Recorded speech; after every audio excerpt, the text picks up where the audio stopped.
Ramai yang rajin baca Al-Quran tapi tak tengok maknanya. Rugi tau.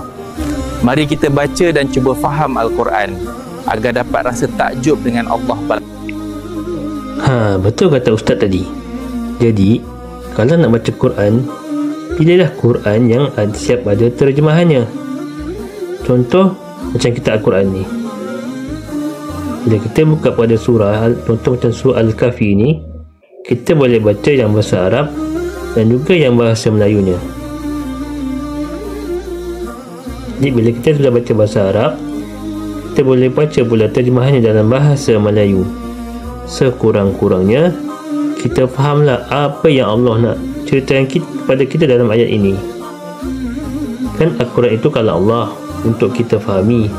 Jadi marilah kita sama-sama berusaha untuk memahami Al-Quran ini.